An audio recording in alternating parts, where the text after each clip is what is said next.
Hello everyone, how are you all? I hope you all are doing well. 30 question हमने इससे पहले वाली video में कंप्लीट कर लिए थे, तो उससे आगे हम आज कंटिन्यू करते हैं। फर्स्ट क्वेश्चन है, which of the following possess highest magnetic moment value? तो जिस भी एलिमेंट के पास unpaired number of unpaired electron सबसे ज्यादा होंगे, उसका मैग्नेटिक मोमेंट सबसे ज्यादा होगा। ठीक है, तो क्रोमियम प्लस 3 की बात करते हैं। यहाँ पे सबसे पहले हम क्रोमियम का इलेक्ट्रॉनिक कॉन्फ़िगरेशन लिखेंगे, तो वो होता है 3d5 4s1। ठीक है, तो जब हम क्रोमियम प्लस 3 की बात करेंगे, तो क्रोमियम प्लस 3 का जो इलेक्ट्रॉनिक कॉन्फ़िगरेशन हो जाएगा वो हो जाएगा 3d3। तो जब हम डी ऑर्बिटल इसका फिल करेंगे, तो 1 2 3, तो इसके पास नंबर ऑफ अनपेयर्ड इलेक्ट्रॉन कितने हैं? 3। तो क्रोमियम प्लस 3 के पास नंबर ऑफ अनपेयर्ड इलेक्ट्रॉन है 3। ठीक है, कोबाल्ट प्लस 2, तो कोबाल्ट का जो इलेक्ट्रॉनिक कॉन्फ़िगरेशन होता है वो होता है 3d7 4s2। ठीक है, तो कोबाल्ट प्लस 2 बोला है, तो s के 2 इलेक्ट्रॉन हमारे निकल जाएंगे, तो हमारे पास कितने बचेंगे? d में 7 इलेक्ट्रॉन। तो जब हम इसको फिल करेंगे d ऑर्बिटल में, तो 1 2 3 4 5 6 7, तो हमारे पास कितने अनपेयर्ड इलेक्ट्रॉन बचेंगे? 3। तो कोबाल्ट प्लस 2 के पास हमारे पास 2 unpaired electron, sorry 3 unpaired electron है। ठीक है, अब Fe प्लस 3 की बात करते हैं, तो आयरन का जो इलेक्ट्रॉनिक कॉन्फ़िगरेशन है वो होता है 3d6 4s2। तो Fe प्लस 3 में कितना हो जाएगा? 2 इलेक्ट्रॉन यहाँ से निकलेंगे s से, और 1 इलेक्ट्रॉन d से निकलेगा, तो 3d5। तो इसको जब हम फिल करेंगे d ऑर्बिटल में, 5 इलेक्ट्रॉन जब हम फिल करेंगे, तो 1 2 3 4 5, तो कितने अनपेयर्ड इलेक्ट्रॉन हो गए? 5। तो number of unpaired electron Fe plus 3 के पास कितने हैं? 5। निकिल प्लस 2 के लिए हमारा जो इलेक्ट्रॉनिक कॉन्फ़िगरेशन होता है वो होता है 3d8। निकिल के लिए जो हमारा इलेक्ट्रॉनिक कॉन्फ़िगरेशन होता है वो होता है 3d8 4s2। तो Na प्लस 2 में हमारे दो अनपेयर्ड दो s इलेक्ट्रॉन निकल जाएंगे Na प्लस 2 में, तो हमारे पास कितने इलेक्ट्रॉन बच गए? D में 8। तो जब हम इसको फिल करेंगे, तो 1 2 3 4 5 6 7 8, तो कितने अनपेयर्ड इलेक्ट्रॉन बचे? 2। तो Na प्लस 2 में हमारे पास कितने अनपेयर्ड इलेक्ट्रॉन होंगे? 2। तो हमारे पास एक फॉर्मूला होता है मैग्नेटिक मोमेंट का, mu is equal to root n into n plus 2। तो यहाँ से हमको क्या पता चलता है कि जो हमारा मैग्नेटिक मोमेंट की वैल्यू है वो n के प्रोपोर्शनल है। कहने का मतलब है कि नंबर ऑफ अनपेयर्ड इलेक्ट्रॉन जितने ज्यादा होंगे, उसकी मैग्नेटिक मोमेंट की वैल्यू उतनी ज्यादा होगी। तो यहाँ पे हमारे पास सबसे ज्यादा अनपेयर्ड इलेक्ट्रॉन किसके पास है? Fe प्लस 3 के पास। तो इसीलिए इसकी मैग्नेटिक मोमेंट की वैल्यू क्या हो जाएगी? हाईएस्ट हो जाएगी। ठीक है, नेक्स्ट है हमारे पास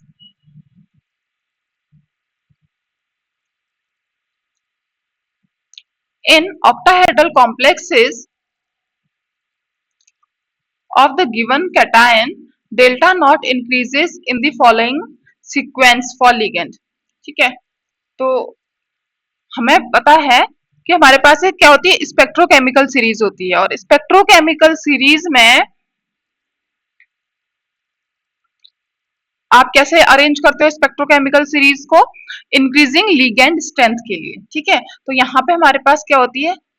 I minus, then Br minus, then S minus. पूरी जो मैं स्पेक्ट्रोकेमिकल सीरीज लिखूंगी यहाँ पे तो बहुत टाइम लग जाएगा, इतना पूरा नहीं लिखते हैं, सीधे सीधे बता देती हूँ कि इसमें करेक्ट आंसर कौन सा है। ठीक है, स्पेक्ट्रोकेमिकल सीरीज के अकॉर्डिंग है, करेक्ट आंसर है इसमें ऑप्शन 2। ठीक है, तो सबसे कम जो लिगेंड स्ट्रेंथ है वो Cl माइनस की है, उसके बाद F माइनस की है, देन NH3 की, और जो हमारा Cn माइनस है वो बहुत ज्यादा क्या होता है? स्ट्रॉन्ग लिगेंड होता है। ठीक है, तो Cn माइनस के बाद कौन सा आता है?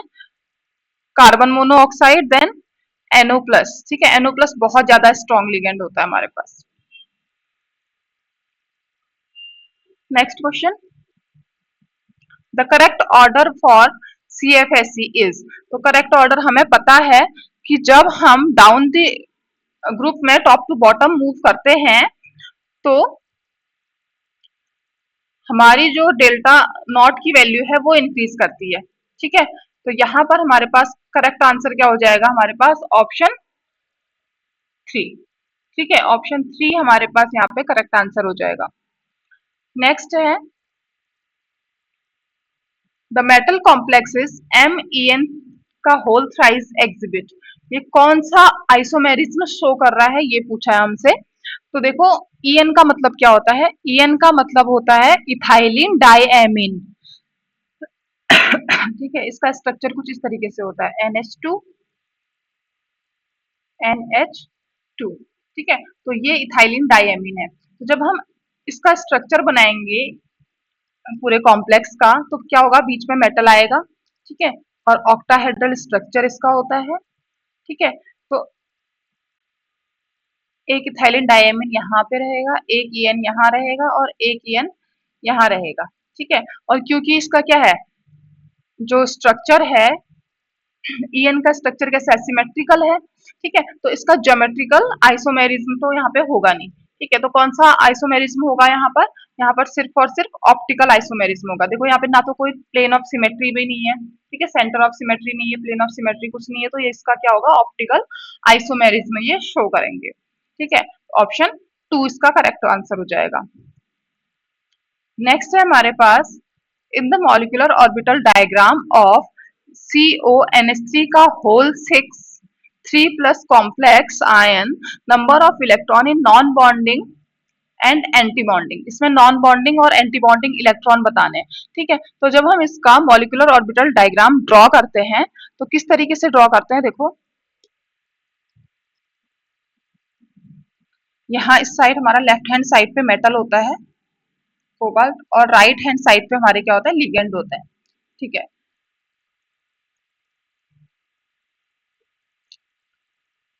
अब देखो यहाँ पर हमारे पास कितने लिगेंड है? 6 लिगेंड है। 6 लिगेंड मतलब लिगेंड साइड पे हमें कितने इलेक्ट्रॉन फिल करने हैं? 12। ठीक है, और जो हमारे पास यहाँ पे कोबाल्ट है, कोबाल्ट का जो इलेक्ट्रॉनिक कॉन्फ़िगरेशन है वो होता है हमारे पास 3D 7 4s2। तो कोबाल्ट प्लस 2 का कोबाल्ट प्लस 3 का जब हम इलेक्ट्रॉनिक कॉन्फ़िगरेशन लिखेंगे तो यहाँ पे हमारे पास कितने इलेक्ट्रॉन हो जाएंगे? 6। तो 6 इलेक्ट्रॉन हमारे पास कोबाल्ट के पास है और 12 किसके पास है? लिगेंड के पास। ठीक है, अब देखो,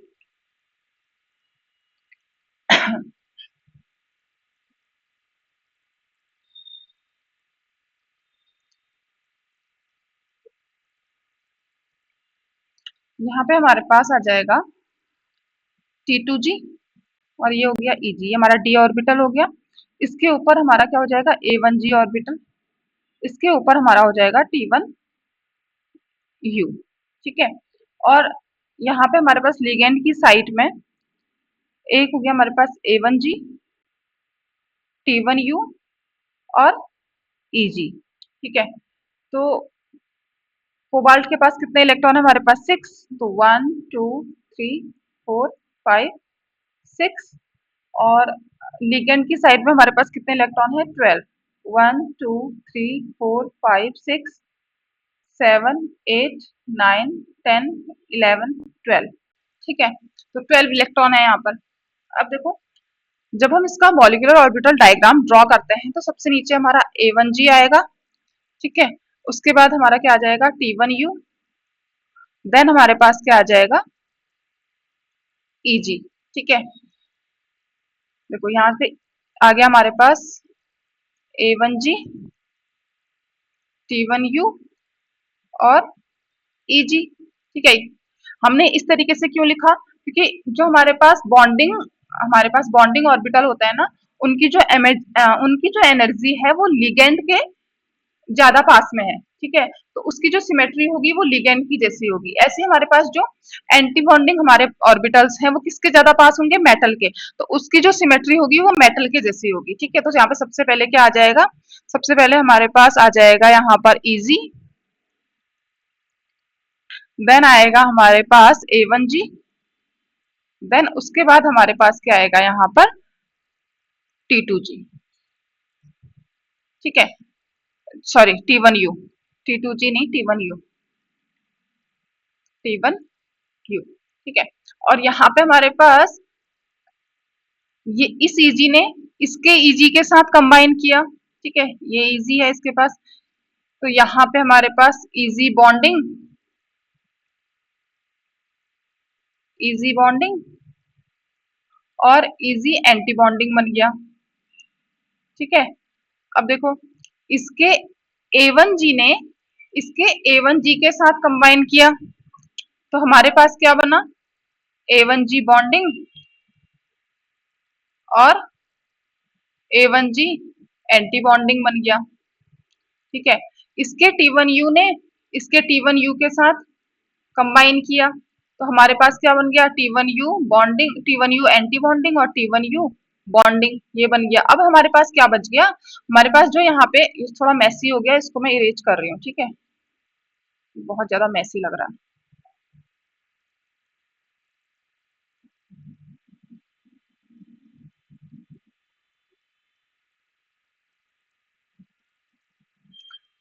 तो अब हम जब इलेक्ट्रॉन फिल कर, अब देखो यहाँ पे सारे सारे जो ऑर्बिटल्स हैं उन्होंने यहाँ पे बॉन्डिंग और एंटी बॉन्डिंग ऑर्बिटल बना लिए। अब बचा क्या यहाँ पे हमारा T2G बच गया।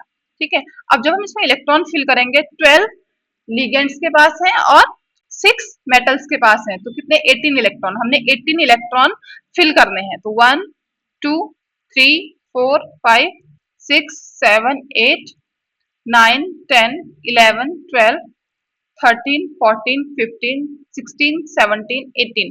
ठीक है, तो ये T2G क्या है हमारे पास, नॉन बॉन्डिंग है, और ऊपर के तीनों क्या है हमारे पास, एंटी बॉन्डिंग है, एंटी बॉन्डिंग है, और नीचे के तीनों क्या है, ये हमारे पास बॉन्डिंग ऑर्बिटल है। ठीक है, अब देखो यहाँ पर कि जो हमारा नॉन बॉन्डिंग ऑर्बिटल है इसके पास कितने इलेक्ट्रॉन है, 6 है, और एंटी बॉन्डिंग में कितने इलेक्ट्रॉन है, 0। ठीक है, तो हमारा करेक्ट आंसर क्या हो जाएगा, ऑप्शन ए।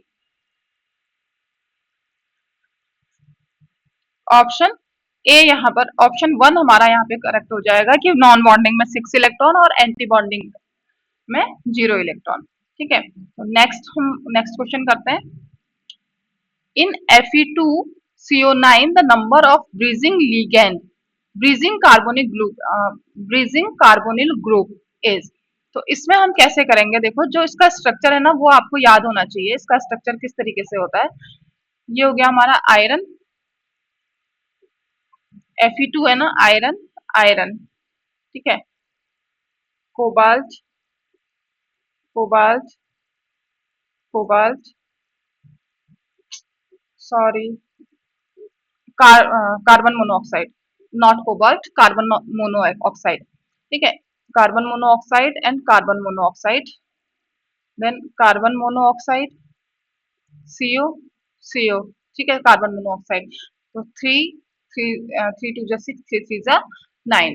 ठीक है, तो यहाँ पे हमारे पास 9 सीओ यहाँ पर दो Fe के साथ कॉम्प्लेक्स बना रहे हैं। ठीक है, तो यहाँ पे हमारे पास number of bridging carbonyl group कितने हो जाएंगे, 3। तो करेक्ट आंसर क्या हो जाएगा हमारे पास, ऑप्शन 3। ठीक है, तो नेक्स्ट है हमारे पास the IUPAC name of the following complexes is. अब देखो ऑक्टाहेड्रल जो कॉम्प्लेक्स होता है ना हमारे पास, वो उसमें दो तरीके के हमारे पास ज्योमेट्रिकल आइसोमर्स हम उसमें जनरली देखते हैं। कैसे, जैसे हमारे पास जो ये होता है ना MA3B3 टाइप के जो कंपाउंड होते हैं ना ऑक्टाहेड्रल कंपाउंड, तो उसमें हम दो तरीके के हम क्या देखते हैं, ज्योमेट्रिकल आइसोमर देखते हैं, फेशियल और मेरिडोनियल। अब वो फेशियल और मेरिडोनियल कैसे होते हैं, देखो जैसे ये मेरे पास मेटल है, ठीक है, एक ऑक्टाहेड्रल कॉम्प्लेक्स ये है और एक ऑक्टाहेड्रल कॉम्प्लेक्स मेरा ये है, तो इसमें ए ए ए बी बी बी एक इस तरीके से हो सकते हैं। ठीक है, और एक कैसे हो सकता है, ए ए ए और बी बी बी। ठीक है, अब यहाँ पे देखो जो तीनों बी हैं वो क्या है, सिस पोजीशन पे हैं एक दूसरे के, सारे सारे बी एक दूसरे के सिस हैं, और सारे के सारे जो ए हैं वो एक दूसरे के सिस हैं। ठीक है, इसमें देखो ये जो ए है ये इसके ट्रांस है, इस ए के ट्रांस है, और ये जो बी है ये इस बी के ट्रांस है। ठीक है, तो इस तरीके से जो हमारी ज्योमेट्रिकल स्ट्रक्चर होते हैं MA3B3 टाइप के दो होते हैं। ठीक है, तो इस वाले को जहाँ पे तीन एक जैसे ग्रुप जो है सिस पोजीशन पे है तो इसको हम बोलते हैं फेशियल। ठीक है, और जहां पे जो एक जैसे ग्रुप है वो एक दूसरे के क्या है, ट्रांस में है। ठीक है, तो इसको हम बोलते हैं क्या, मेरिडोनियल। ठीक है, तो फेशियल एंड मेरिडोनियल दो तरीके के यहाँ पे क्या होता है, ज्योमेट्रिकल आइसोमर्स होते हैं। अब इसको देखो, जो हमें क्वेश्चन दिया है, इसमें देखो ये जो NO2 है ना, ये देखो ये तीनों NO2 क्या है, एक दूसरे के सिस है। ऐसे ही जो हमारे पास इसमें तीनों NH3 है, ये क्या है, एक दूसरे के सिस है। ठीक है, तो सिस पोजीशन पे है, तो ये क्या कैसा हो जाएगा, फेशियल। ठीक है, तो फेशियल होगा, तो मेरिडोनियल वाले तो क्या हो गए, गलत हो गए, ये दोनों हमारे पास गलत हो गए, तो इन दोनों में से एक आंसर हमारा सही होगा यहाँ पर। ठीक है, अब देखो यहाँ पे हमारे पास कितने, 3 एमीन ग्रुप हैं। ठीक है, और 3 हमारे पास क्या है, नाइट्रो ग्रुप है। तो इसका नाम क्या हो जाएगा, tri tri ammine tri nitrito ruthenium 3। ठीक है, तो ऑप्शन 1 इसका करेक्ट आंसर हो जाएगा हमारा। ठीक है, नेक्स्ट देखते हैं।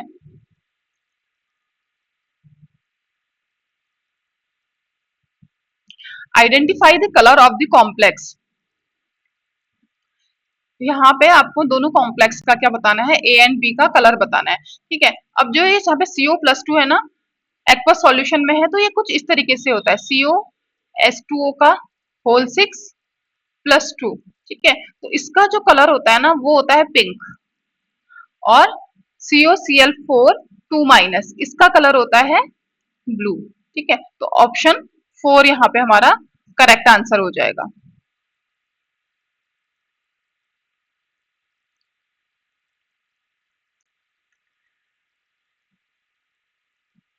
नेक्स्ट है हमारे पास, the set of element having 5 electron in their और outer D orbital is. Outer D orbital में आपने क्या बताने हैं कि 5 इलेक्ट्रॉन किसमें है। देखो, जब हम क्रोमियम का इलेक्ट्रॉनिक कॉन्फ़िगरेशन लिखेंगे तो क्या होगा, क्रोमियम का इलेक्ट्रॉनिक कॉन्फ़िगरेशन हो जाएगा 3d5 4s1। तो इसमें हमारे पास डी में 5 इलेक्ट्रॉन है। ठीक है, मैग्नीज का जब हम इलेक्ट्रॉनिक कॉन्फ़िगरेशन लिखेंगे तो यहाँ पे 3d5 4s2, तो ये भी सही है। और टेक्नीशियम का जब हम इलेक्ट्रॉनिक कॉन्फ़िगरेशन लिखेंगे तो वहां पर भी हमारा क्या हो जाएगा, 4d5 5s2। ठीक है, तो इसमें भी हमारे पास क्या है, डी में हमारे पास क्या है, 5 इलेक्ट्रॉन है। तो ये आंसर भी इसमें हमारा करेक्ट है। और एक देखो यहाँ पर जो हमारा थर्ड ऑप्शन है, देखो क्रोमियम है, क्रोमियम में बता दिया मैंने 5 इलेक्ट्रॉन होता है। मैग्नीशियम जो हमारा मैग्नीज है उसमें भी 5 इलेक्ट्रॉन होते हैं यहाँ पर। ठीक है, अब देखो मॉलीवेडनम, मॉलीवेडनम में भी हमारे पास क्या होता है, देखो क्रोमियम वाले ग्रुप का ही होता है ना, ये क्रोमियम वाले ग्रुप का होता है। तो इसमें क्या होगा, इसमें भी हमारे पास क्या होता है, 5 इलेक्ट्रॉन होते हैं आउटर ऑर्बिटल में। ये होता है 4d5, मॉलीवेडनम का 4d5 5s1। तो हमारे पास इसमें दो ऑप्शन सही है, ऑप्शन 3 भी यहाँ पर हमारे पास सही है, और ऑप्शन 1 भी हमारे पास यहाँ पर सही है। दोनों ऑप्शन यहाँ पर सही है। ठीक है, और वैसे जो ये पेपर था इसकी जब आंसर की आई थी तो उसमें हमारे पास करेक्ट आंसर इसका ऑप्शन 3 दिया हुआ था। नेक्स्ट है हमारे पास, which of the following is a set of coloured ions. Coloured ions का सेट पूछा है हमसे यहाँ पर। ठीक है, तो इसमें देखो जो हमारे पास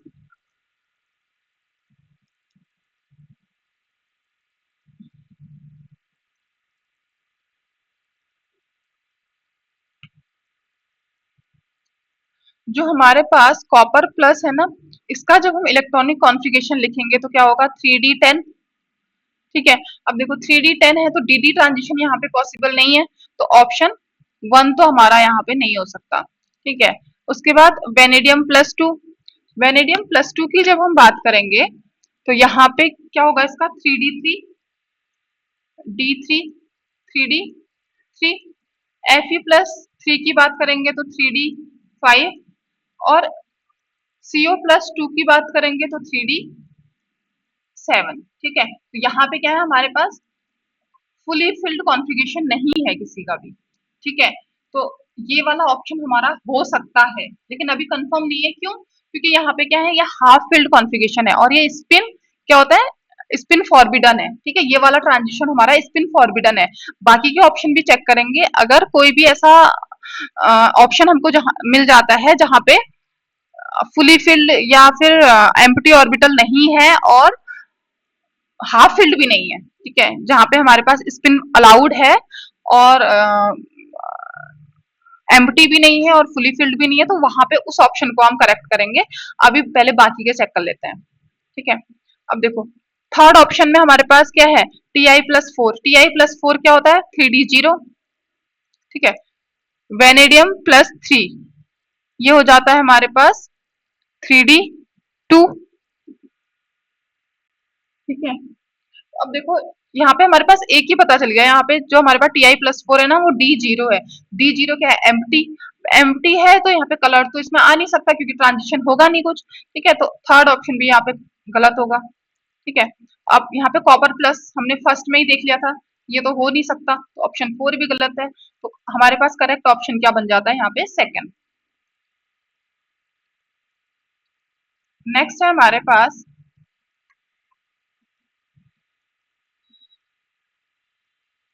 which of the following will get maximum number of ions पर molecule in its aqueous solution. देखो जब हम फर्स्ट वाले का जब हम एक्वस सॉल्यूशन बनाते हैं ना, तो हमारे पास क्या बनेगा, एक तो हमारे पास PtNH3 का होल फोर Cl2 2 एक तो ये बनेगा, प्लस हमारे पास क्या बनेंगे, प्लस 2Cl- बनेंगे। तो हमारे पास यहाँ पे कितने आयंस हैं, 3 आयंस हैं। जब हम इसको डिसॉल्व करेंगे, ठीक है, जब हम इसका एक्वस सॉल्यूशन बनाएंगे तो हमारे पास 3K प्लस आएगा, प्लस प्लस Cr(C2O4) होल 3 ये आएगा। ठीक है, तो यहाँ पे हमारे पास जो आयंस हैं, ठीक है, वो कितने होंगे, 4। ठीक है, यहाँ पे देखो थर्ड वाले में CONH3 का होल फोर Cl2 Cl, तो यहाँ पे देखो ये एक ये हो जाएगा प्लस प्लस Cl-, यहाँ पे हमारे पास कितने आयंस हैं, 2। ठीक है, अब देखो पोटास एलम, पोटास एलम क्या होता है, फिटकरी। ठीक है, तो पोटास एलम का जो केमिकल फॉर्मूला है वो क्या होता है, K2SO4 Al2SO4 Al2SO4 का होल थ्राइस डॉट 24H2O। ठीक है, तो यहाँ पे क्या हो जाएगा, 2K प्लस और एक SO4 2 2 Al+3 प्लस 3SO4 2 तो हमारे पास 2 3 4 5 6 7 8, तो यहाँ पे हमारे पास नंबर ऑफ आयंस कितने हो जाएंगे, 8। पोटास एलम में कितने हो जाएंगे, 8 आयंस हो जाएंगे। तो यहाँ पे क्या पूछा है हमसे, विच of the following will give maximum number of ions पर मॉलिक्यूल। ठीक है, तो एक मॉलिक्यूल से पोटास एलम में कितने आयंस मिल रहे हैं हमारे पास, 8। तो हमारे पास यहाँ पे करेक्ट आंसर क्या हो जाएगा, ऑप्शन 4। ऑप्शन 4 यहाँ पे हमारा करेक्ट आंसर हो जाएगा।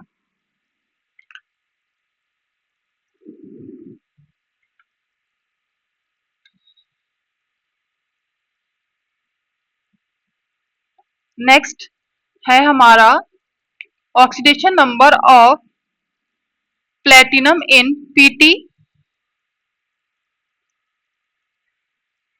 Oxidation number of platinum in PtC2O C2H4Cl3-, इसमें हमारा क्या पूछा, and K2 PtBr4 are respectively. तो इन दोनों में हमसे क्या पूछा है, इसका ऑक्सीडेशन नंबर पूछा है। तो पहले इसमें निकालते हैं, X प्लस C2H4 का ऑक्सीडेशन नंबर क्या होता है, 0 प्लस 3-3। Cl का क्या होता है, एक Cl का माइनस होता है, -1 होता है, तो 3 का क्या हो जाएगा, -3। ठीक है, 0 - 3 इज इक्वल टू -1, तो x इज इक्वल टू +2। तो यहाँ पे प्लेटिनम +2। ठीक है, तो ये वाला गलत और ये वाला गलत, तो इन दोनों में से एक होगा। नेक्स्ट देखो,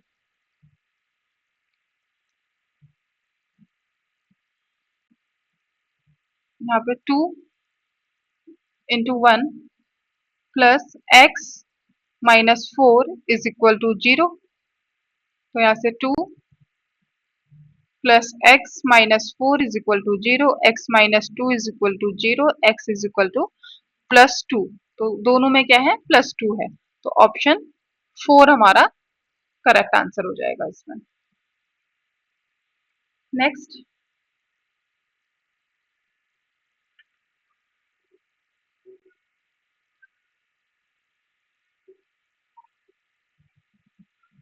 द कॉम्प्लेक्स आयन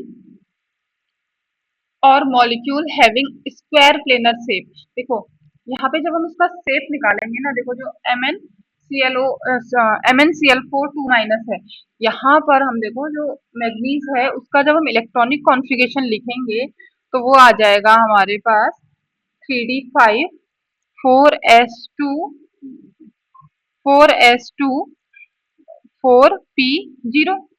ठीक है, तो Mn+2 का क्या होगा, जब हम Mn+2 का इलेक्ट्रॉनिक कॉन्फ़िगरेशन लिखेंगे तो s के 2 इलेक्ट्रॉन निकल जाएंगे, यहाँ पे 0 हो जाएगा। ठीक है, अब देखो 3d5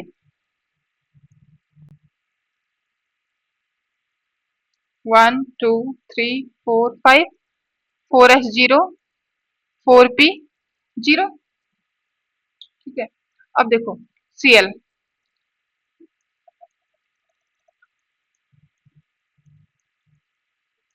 देखो जो ये लिगेंड है ये किस पे डालेंगे, अपने एम्प्टी ऑर्बिटल्स पे अपने इलेक्ट्रॉन शेयर करेंगे। ठीक है, तो इसका जो हाइब्रिडाइजेशन निकलेगा वो क्या होगा, sp3। तो sp3 हाइब्रिडाइजेशन से हमारे पास क्या बनता है, टेट्राहेड्रल कॉम्प्लेक्स बनता है। तो ये MnCl4 2- ये क्या हो जाएगा, टेट्राहेड्रल हो जाएगा। ठीक है, अब देखो जब हम ना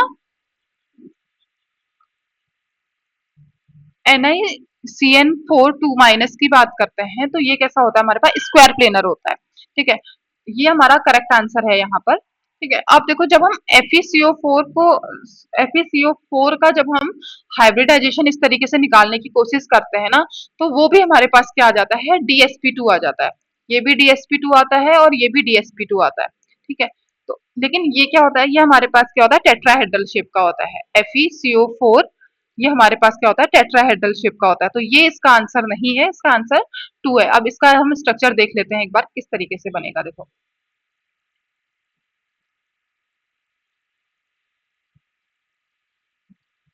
जो हमारे पास निकिल है, निकिल का इलेक्ट्रॉनिक कॉन्फ़िगरेशन होता है 3d8 4s2 4p0।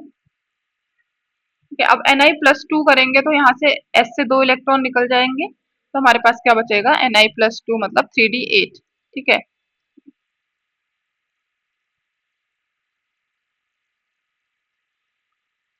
1 2 3 4 5 6 7 8 4s और 3p0। ठीक है, अब देखो यहाँ पे क्या है हमारे पास, Cn- क्या है, बहुत ज्यादा स्ट्रॉन्ग लिगेंड होता है। तो ये क्या करता है, यहाँ से पेयरिंग कर लेता है, यहाँ से क्या हो जाएगी, पेयरिंग हो जाएगी। ठीक है, पेयरिंग होने के बाद हमारे पास एक d ऑर्बिटल एम्प्टी हो जाएगा। ठीक है, तो यहाँ से जो Cn- है वो इस तरीके से यहाँ पर बॉन्ड बना लेंगे।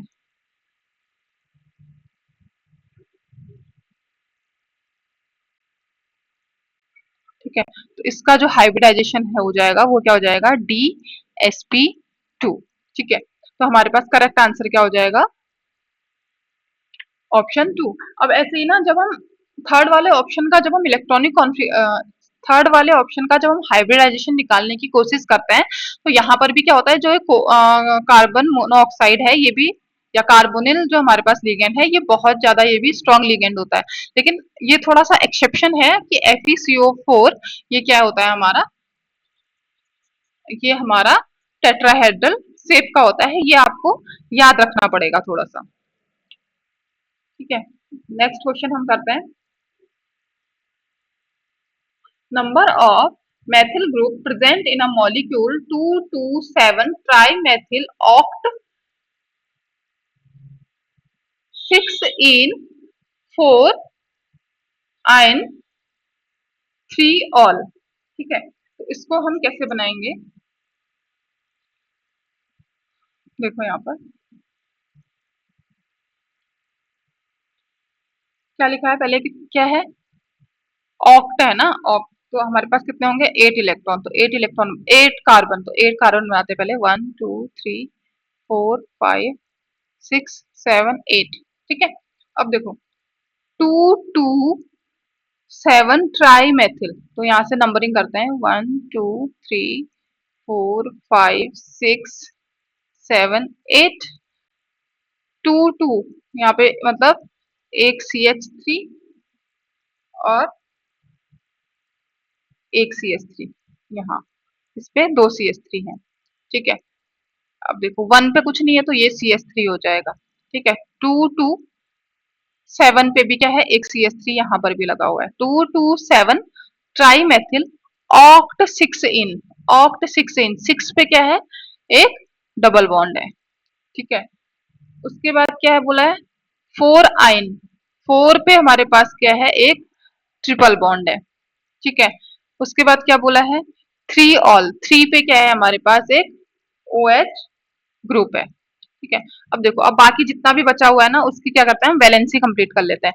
1 2 3 4, इसने 4 बॉन्ड बना लिए अपने, इस वाली इस कार्बन ने 1 2 बॉन्ड बनाए हैं, 3, और तो यहाँ पे एक H होगा। ठीक है, इस कार्बन ने 1 2 3 4 4 बॉन्ड कंप्लीट किए हैं, इस वाली कार्बन ने 1 2 3 4 बॉन्ड कंप्लीट कर लिया अपने, इसने 1 2 3 4। ठीक है, इस वाली कार्बन ने 1 2 3 4, इस पे 3 हाइड्रोजन और लग जाएंगे। तो हमसे क्या पूछा है यहाँ पे, number of methyl group, methyl group देखो 1 2 3 4 5, तो कितने मेथिल ग्रुप है यहाँ पे, 5, तो ऑप्शन 3 यहाँ पे हमारा क्या हो जाएगा, करेक्ट हो जाएगा। ठीक है,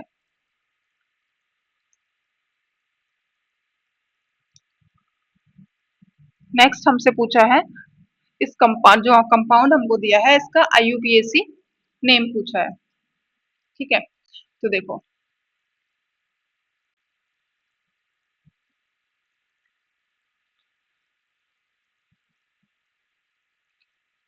CH3 CH2 CH2 कार्बन, इस कार्बन पे हमारे पास 4 ग्रुप लगे हुए हैं ऐसे, CH3 CH2 CH2 CH3, ऐसे ही सेम यहाँ पर CH2 CH2 CH3, एक नीचे को CH2 CH2 CH3।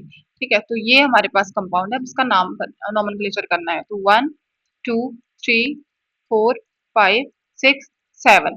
ठीक है, तो ये क्या है, हेप्टेन है, तो हेप्टेन है, तो टेट्रा प्रोपिल कार्बन, ये ऐसा कुछ नहीं है, टेट्रा प्रोपिल मीथेन नहीं, बिल्कुल नहीं। अब देखो हेप्टेन, हेप्टेन ये कुछ हो सकता है, ठीक है, 7 कार्बन है तो हेप्टेन हो सकता है। अब देखो फोर्थ कार्बन से हमारे पास 1 2 3 4, फोर्थ कार्बन से हमारा क्या जुड़ा हुआ है, प्रोपिल ग्रुप जुड़ा हुआ है। ठीक है, 2 प्रोपिल ग्रुप जुड़े हुए हैं, किससे, फोर्थ कार्बन से, तो देखो यहाँ पर 4 4 डाई एन प्रोपिल हेप्टेन, तो ऑप्शन 3 यहाँ पे हमारा क्या हो जाएगा, इसका करेक्ट आंसर हो जाएगा। नेक्स्ट है हमारे पास the group showing electron releasing inductive effect are, तो इलेक्ट्रॉन डोनेटिंग ग्रुप कौन सा है इसमें से, देखो NO2 क्या होता है, इलेक्ट्रॉन विड्रॉइंग ग्रुप होता है, COH भी क्या होता है, इलेक्ट्रॉन विड्रॉइंग ग्रुप होता है। ठीक है, तो ये तो ऑप्शन नहीं है। Br और I ये भी क्या होते हैं, ब्रोमीन और आयोडीन, ये भी क्या होता है हमारे पास, माइनस आई इफेक्ट दिखाते हैं, तो ये भी नहीं है। OCH3 और C6H5, देखो यहाँ पर जैसे किसी जो हमारे पास OCH3 है ना, OCH3, देखो ये हमारे पास क्या दिखाता है, प्लस M भी दिखाता है और माइनस I भी दिखाता है। ठीक है, तो हमसे यहाँ पे क्या पूछा है, इलेक्ट्रॉन रिलीजिंग इंडक्टिव इफेक्ट पूछा है, यानी कि हमारे पास हमको क्या पूछा है, प्लस I पूछा है, तो ये तो नहीं होगा। ठीक है, नेक्स्ट देखो, यहाँ पे जो हमारे पास CH3 है ये भी प्लस आई दिखाता है, और जो हमारे पास CCH3 का होल साइज ये भी प्लस आई दिखाता है, तो कौन सा ऑप्शन सही हो जाएगा, ऑप्शन 4 यहाँ पे हमारा करेक्ट आंसर हो जाएगा। नेक्स्ट है हमारे पास, what is the correct option about electromagnetic effect out of the following. Electromagnetic effect के बारे में आपसे पूछा हुआ है, ठीक है। तो इसमें देखो, presence of multiple bond is essential, सही है। जो इलेक्ट्रोमैग्नेटिक इफेक्ट होता है इसमें मल्टीपल बॉन्ड की रिक्वायरमेंट होती है। Outer attacking reagent is required, सही है, रिएजेंट रिक्वायर होता है। परमानेंट इफेक्ट नहीं, परमानेंट इफेक्ट नहीं होता है, ये टेम्परेरी इफेक्ट होता है। क्यों? क्योंकि यहाँ पर क्या होता है, जब कोई रिएजेंट आता है ना, तभी यहाँ पर क्या होता है, इलेक्ट्रोमैग्नेटिक इफेक्ट शो होता है, अदरवाइज नहीं होता है। तो इसमें हमारे पास करेक्ट आंसर, करेक्ट जो ऑप्शन है वो क्या हो जाएगा, option 3। Pi electron pair is shifted to another atom, ये भी सही है, ठीक है। ऑप्शन 3 यहाँ पे हमारा क्या हो जाएगा, करेक्ट करेक्ट ऑप्शन हो जाएगा। तो नेक्स्ट है हमारे पास,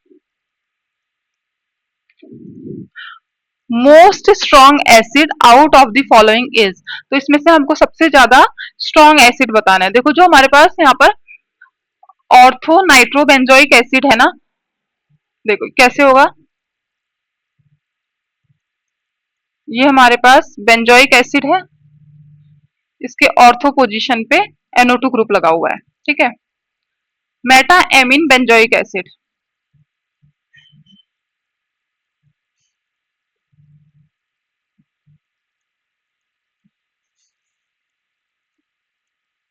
ठीक है। नेक्स्ट है हमारे पास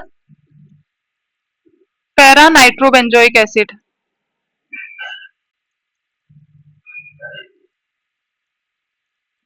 और नेक्स्ट है उसके बाद para methoxy benzoic acid.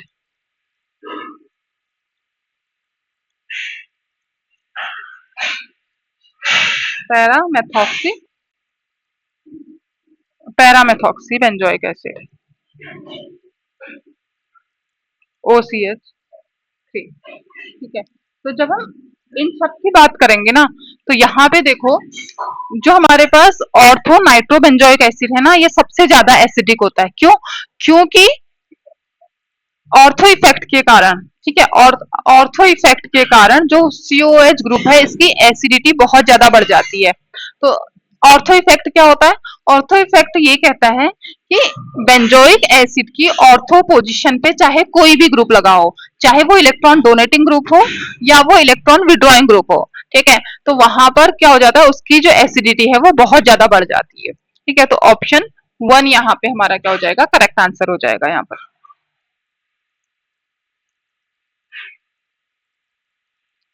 The group showing positive mesomeric effect is, तो पॉजिटिव मेसोमेरिक इफेक्ट कौन शो करेगा यहाँ पर, NO2 क्या करता है, नेगेटिव -M शो करता है, CHO ग्रुप भी क्या करता है, -M शो करता है, COR भी -M शो करता है, और जो OH है ये क्या करता है, +M इफेक्ट शो करता है। तो ऑप्शन 4 यहाँ पे हमारा करेक्ट आंसर हो जाएगा।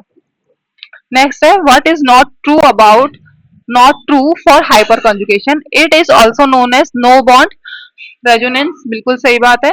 It involves overlapping of sigma orbital with pi orbital, नहीं, ये आंसर बिल्कुल भी इसका सही नहीं है। तो इसका जो करेक्ट ऑप्शन हो जाएगा वो ऑप्शन 2 हो जाएगा।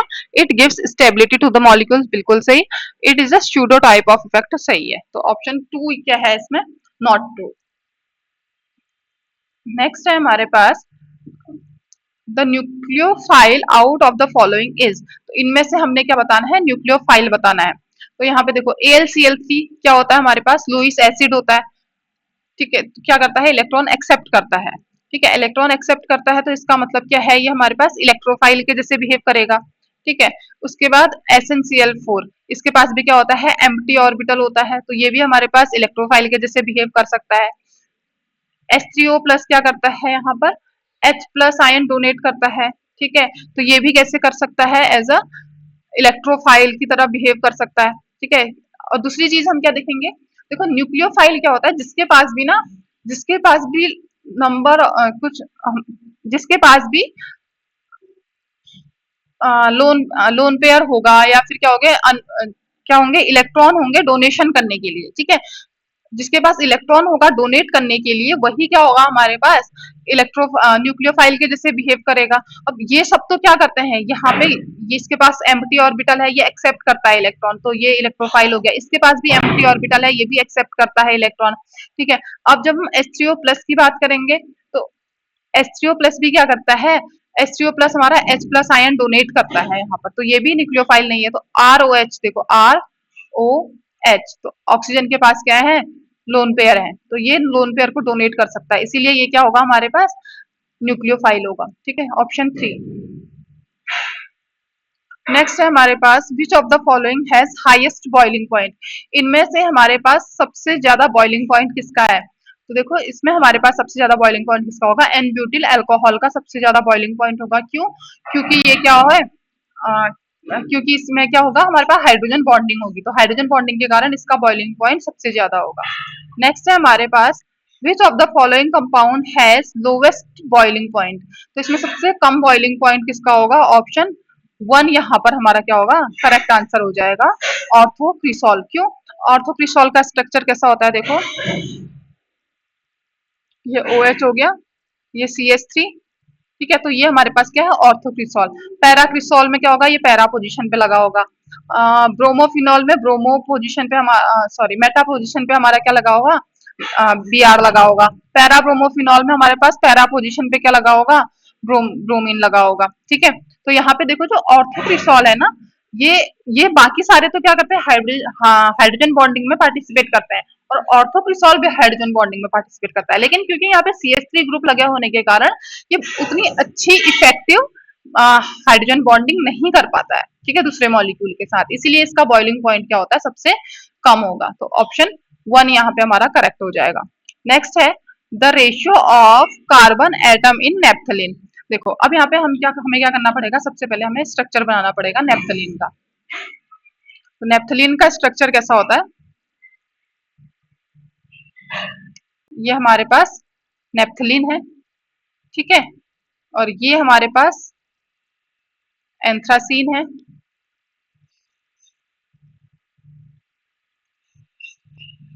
ठीक है, उसके बाद हमारे पास क्या है, डाइफेनिल मॉलिक्यूल,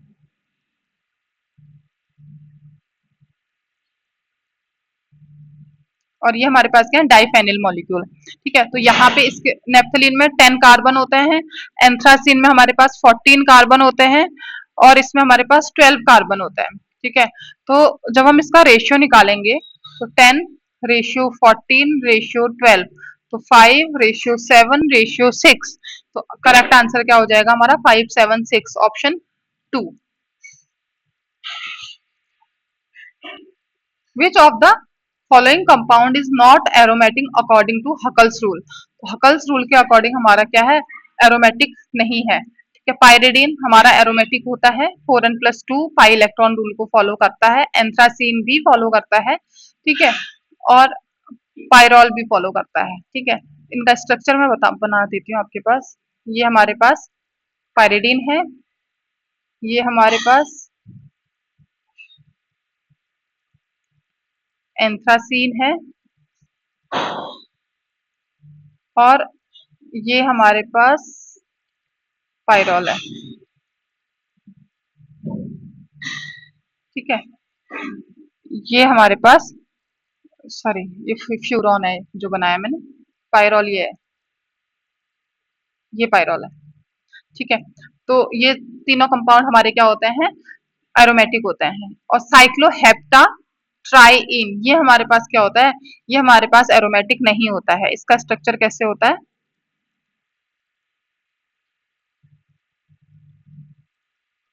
ये है साइक्लोहेप्टा ट्राइन, इस पे एक कार्बन कैसा है हमारा, sp3 हाइब्रिडाइज्ड है। ठीक है, तो sp3 हाइब्रिडाइज्ड होने के कारण ये हमारा क्या होता है, एरोमेटिक नहीं होता है, तो इसमें करेक्ट ऑप्शन क्या हो जाएगा, ऑप्शन 4। नेक्स्ट है हमारे पास, the most stable carbon ion. Most stable carbon ion क्या होता है, अब कार्बन में क्या होता है हमारे पास, कार्बन आयन में क्या होता है हमारे पास, नेगेटिव चार्ज होता है। ठीक है, तो नेगेटिव चार्ज होता है, अभी नेगेटिव चार्ज स्टेबलाइज क्या होगा, अगर कोई यहाँ पे इलेक्ट्रॉन विड्रॉइंग ग्रुप लगा होगा इससे, तो वो क्या करेगा, इस माइनस चार्ज को स्टेबलाइज करेगा। तो CH3 इस पे तो कोई इलेक्ट्रॉन विड्रॉइंग ग्रुप नहीं है, तो ये भी नहीं होगा। देखो यहाँ पर ये CH3 क्या है, यहाँ पे इलेक्ट्रॉन डोनेटिंग ग्रुप है, तो ये भी नहीं होगा। CH3 अगेन क्या हो गया, इलेक्ट्रॉन डोनेटिंग ग्रुप, तो ये भी नहीं है। तो यहाँ पे हमारे पास क्या है, Br क्या होता है, इलेक्ट्रॉन विड्रॉइंग ग्रुप होता है, ठीक है, -I से इलेक्ट्रॉन विड्रॉ करता है। तो करेक्ट ऑप्शन क्या हो जाएगा, ऑप्शन 2। नेक्स्ट है हमारे पास, which of the following bond possess highest value of bond energy. तो जो बॉन्ड जितना स्ट्रॉन्ग होगा उसकी क्या होगी, बॉन्ड एनर्जी उतनी ज्यादा हाई होगी, ठीक है। तो यहाँ पे हमारे पास करेक्ट ऑप्शन क्या हो जाएगा, ऑप्शन 1, ठीक है, क्योंकि यहाँ पर क्या है, कार्बन और क्लोरीन का बॉन्ड क्या है, बाकी किसी भी हेलोजन की कंपैरिजन में बहुत ज्यादा स्ट्रॉन्ग होता है। हेलोजन कार्बन बॉन्ड की कंपैरिजन, किसी भी अदर हेलोजन कार्बन बॉन्ड के कंपैरिजन में जो हमारे पास कार्बन और क्लोरीन का बॉन्ड है वो बहुत ज्यादा स्ट्रॉन्ग होता है, ठीक है। कार्बन नाइट्रोजन बॉन्ड से भी ज्यादा स्ट्रॉन्ग होता है, ठीक है। तो सब ऑप्शन 1 हमारे पास क्या हो जाएगा, इसका करेक्ट आंसर हो जाएगा।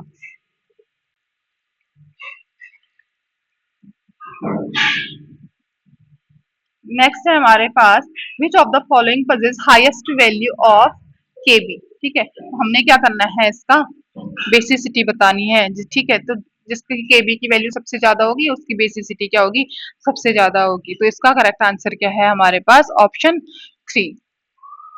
ऑप्शन 3 इसका क्या है, करेक्ट आंसर है। देखो यहाँ पर हमारे पास, हमें पता है क्या कि ये जो हमारे पास पहला वाला ऑप्शन है ये कैसा है, बेंजीन रिंग से NH2 ग्रुप लगा हुआ है। तो यहाँ पे जो नाइट्रोजन के पास जो लोन पेयर है वो कैसे कहाँ जा रहे हैं, कॉन्जुगेशन में जा रहे हैं। तो ये तो हमारा डोनेशन करेगा नहीं, डोनेशन नहीं करेगा तो बेस भी अच्छा नहीं होगा।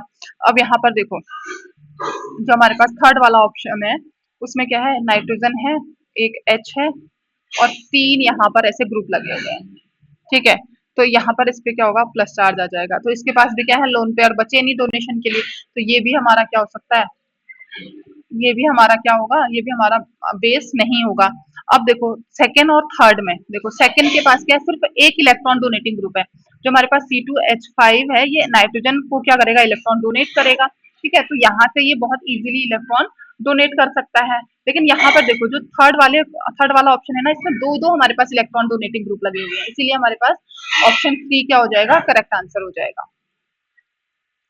नेक्स्ट है हमारे पास, which following compound exhibit intramolecular hydrogen bonding. तो इसमें इंट्रामोलिकुलर हाइड्रोजन बॉन्डिंग किसमें होती है हमारे पास, ऑप्शन 3 हमारे पास क्या होता है, इसका करेक्ट आंसर हो जाएगा ऑप्शन 3 क्लोरल हाइड्राइड। तो क्लोरल हाइड्राइड में हमारे पास क्या होती है, इंट्रामोलिकुलर हाइड्रोजन बॉन्डिंग होती है, ठीक है। Cl C Cl Cl, carbon, oxygen, oxygen, H H, ठीक है। ये देखो यहाँ पे क्या होगा, इस Cl और ऑक्सीजन के बीच क्या होगी, हाइड्रोजन बॉन्डिंग होगी। तो इसके कारण क्या होगा, ये बहुत ज्यादा स्टेबल हो जाता है, ठीक है। तो इनमें से कौन से कंपाउंड में इंट्रामोलिकुलर हाइड्रोजन बॉन्डिंग होगी, ऑप्शन 3 में, ठीक है। इसमें एक क्वेश्चन आपका और बन सकता है, इसमें एक क्वेश्चन आपका और बन सकता है कि इसमें से जैसे आपके पास बहुत सारे कंपाउंड दे दिए, तो आपको तो पता है कि जो कार्बन है ना, एक कार्बन पे आपके 2 OH ग्रुप क्या होते हैं, स्टेबल नहीं होते हैं, ठीक है। यहाँ पे लेकिन हमारे पास एक कार्बन पे 2 OH ग्रुप स्टेबल होते हैं, ठीक है। तो इस तरीके से आपसे कोई क्वेश्चन पूछ सकते हैं कि बताओ कि जो मतलब दिए गए कंपाउंड में से कौन सा कंपाउंड ऐसा है जिसपे एक कार्बन पे 2 OH ग्रुप स्टेबल होते हैं। तो करेक्ट आंसर क्या हो जाएगा आपका वहां पर भी, क्लोरल हाइड्रेट, ठीक है। नेक्स्ट लास्ट क्वेश्चन है हमारे पास, incorrect statement regarding Stobbe condensation. तो Stobbe it is a condensation between dialkyl succinate and aldehyde और कीटोन, ये सही है, ठीक है। नेक्स्ट है, the product is alpha beta unsaturated dicarboxylic acid. नहीं, ये ऑप्शन इसमें गलत है यहाँ पर, ठीक है। The product is alpha beta unsaturated half ester, ये सही है। The condensation is carried out in the presence of base, ये भी सही है। तो ऑप्शन 2 यहाँ पे हमारा क्या हो जाएगा, इनकरेक्ट स्टेटमेंट पूछा है तो इनकरेक्ट स्टेटमेंट ऑप्शन 2 हो जाएगा इसमें, ठीक है। तो आई होप आपको चीजें समझ आई होंगी। Thank you so much.